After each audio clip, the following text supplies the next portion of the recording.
Where dentists will look at it and say, I'm stressed out because of my debt. We'll look at their balance sheet and we'll say, actually, it's because you have no liquidity.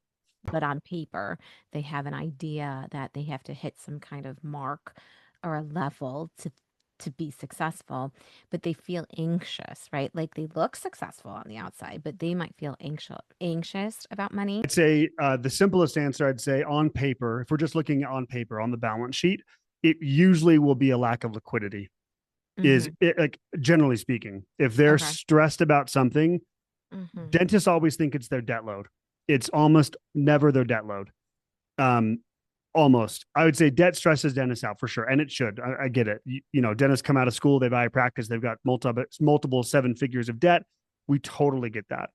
But where dentists will look at it and say, I'm stressed out because of my debt, we'll look at their balance sheet and we'll say, actually, it's because you have no liquidity. And if we Hmm. up your liquidity, all of a sudden that debt starts to feel less stressful. We have Hmm. tested this time and time and time and time again that your Hmm. stress loads that are driven by the balance sheet are Hmm. almost always correlated with lack of liquidity, not because Hmm. of your debt load. So that would be the big thing. But it just to reiterate what we talked about before, Yeah. Yeah. it goes deeper than that when it comes Sure. to actual successful dentists that are mid late career. We see this a ton.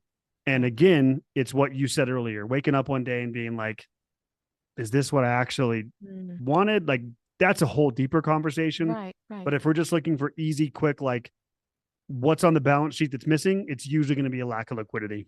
Okay.